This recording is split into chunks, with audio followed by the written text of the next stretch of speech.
Moi, j'entends souvent des gens dire: «Ouais, mais je m'en fous, moi j'ai rien à cacher, je suis dans la légalité, je suis un bon citoyen». Ce qui peut se passer, et c'est ce qu'on a vécu il y a 3 ans, c'est que c'est les règles du jeu qui changent. On se sert des habitudes de l'utilisateur, du consommateur, pour créer des profils types. Eh bien, ça permet de faire des recoupements, et c'est là, en fait, que l'intelligence peut nous connaître mieux que nous ne nous connaissons nous-mêmes. Je pose la question aux gens: mais est-ce que tu serais d'accord de te balader tout nu en ville? D'une certaine façon, c'est ce que tu fais. Parce que toutes les données que nous mettons, un petit bout par-ci, un petit bout par-là, sans comprendre les enjeux et les conséquences, eh bien, c'est un petit peu comme si nous nous mettions à nu. Par exemple, si vous voulez ouvrir un compte en ligne, maintenant, il suffit plus juste uniquement d'envoyer une copie de la pièce d'identité, il faut faire un petit selfie et l'envoyer. On ne sait pas où ça va. Et ensuite, l'identité est vérifiée entre la concordance entre la vidéo qu'on fait et la pièce d'identité. C'est donner l'autorisation à la reconnaissance faciale. Et ce sera fait parce que nous l'avons autorisé. L'autre n'a que le pouvoir que je lui donne. Et en fait, nous sommes en train d'installer le piège qui se referme sur nous parce que nous ne nous rendons pas compte des conséquences de nos actions.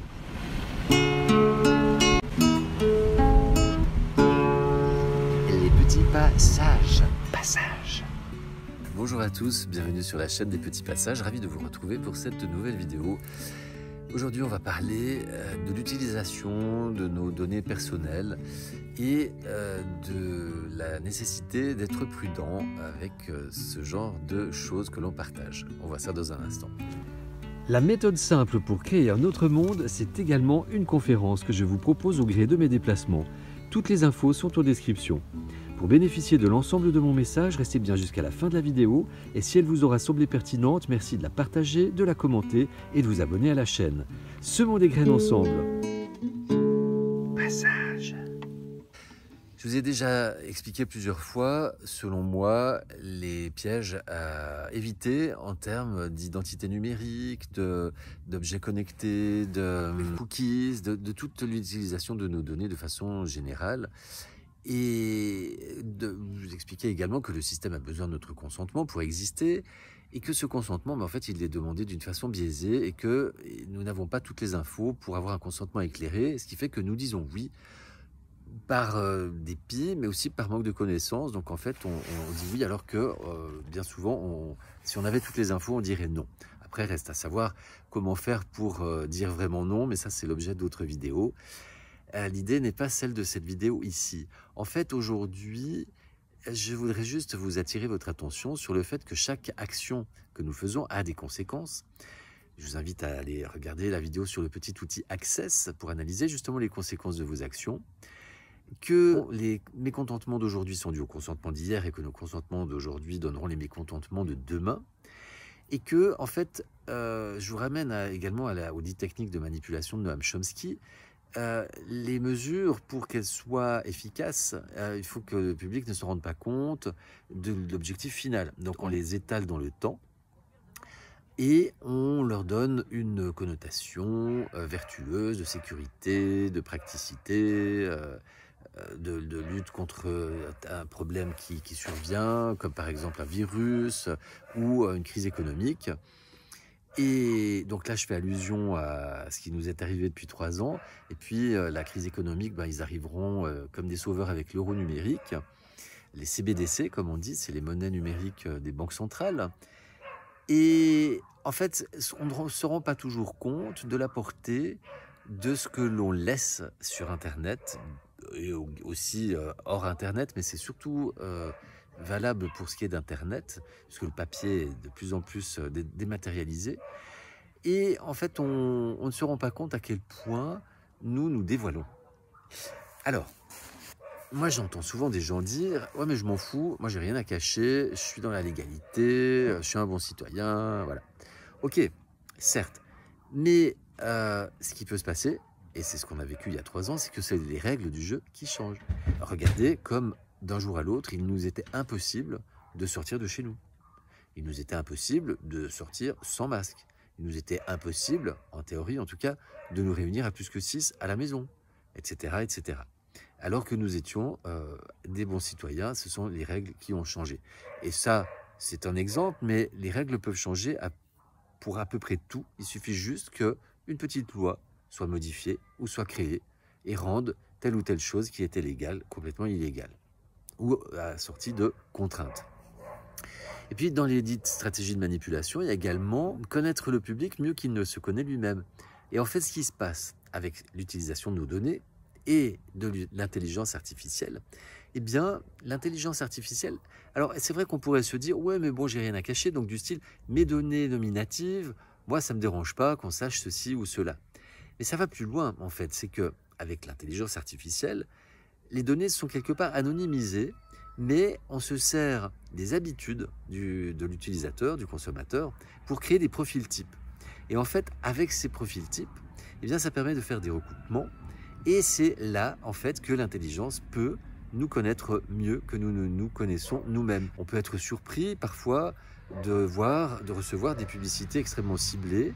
Alors bon, souvent c'est des gens qui disent « Ouais, mais moi j'ai l'impression qu'ils nous écoutent parce que tout d'un coup, je parlais de tentes de camping et j'ai reçu des pubs pour des tentes de camping. » Alors oui, il faut savoir que les micros, quand on a autorisé l'ouverture du micro dans les réglages de l'application, et ça se fait souvent à l'installation de l'application, et c'est souvent ce genre de questions qu'on ne regarde pas et on met oui, oui, oui, oui, oui à tout. Mais en fait, il y a besoin de notre consentement. Et si vous enlevez l'activation du micro, l'application elle-même ne peut pas y accéder. Par contre, ce qui va être possible dans quelques temps, c'est que il sera possible pour la police d'activer les micros et les caméras des téléphones quand on sera impliqué dans des affaires pénales avec 10 ans de réclusion ou plus. Mais ça, c'est le début, parce qu'il suffira de créer une nouvelle loi qui autorise les affaires de 8 ans, de 5 ans, etc. Et puis après, ce sera le blanc-seing pour mettre tout le monde sur écoute très facilement.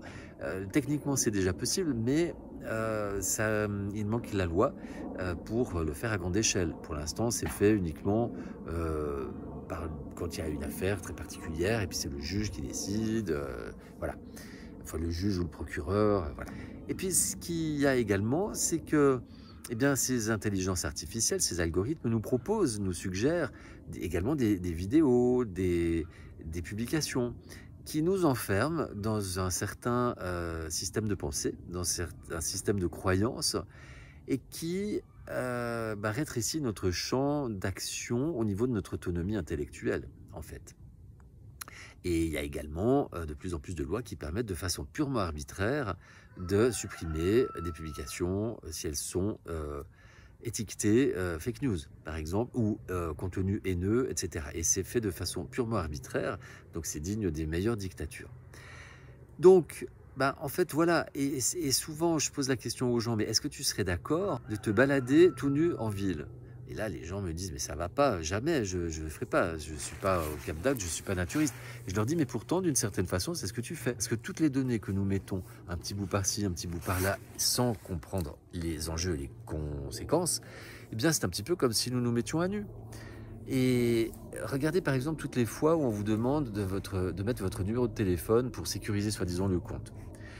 Où on demande d'accéder à vos contacts pour améliorer l'expérience utilisateur. En fait, à chaque fois que vous mettez oui, vous donnez la possibilité à l'application de croiser différentes données. Quand vous autorisez, par exemple, si vous voulez ouvrir un compte en ligne, maintenant, il ne suffit plus juste uniquement d'envoyer une copie de la pièce d'identité, il faut faire un petit selfie et l'envoyer. On ne sait pas où ça va. Et ensuite, l'identité est vérifiée entre la concordance entre la vidéo qu'on fait et la pièce d'identité. Mais c'est donner l'autorisation à la reconnaissance faciale. Et donc là, en fait, on va donner l'accès à différents fichiers dont on ignore qui ils sont et l'utilisation qui en sera faite, de nous identifier.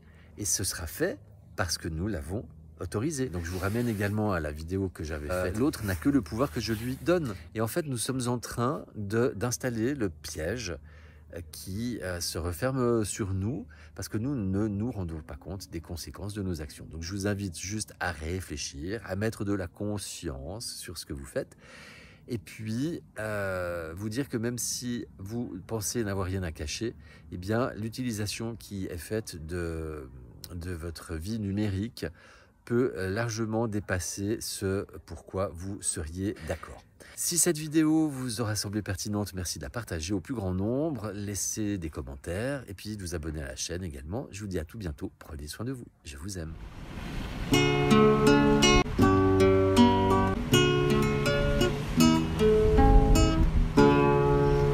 petits passages.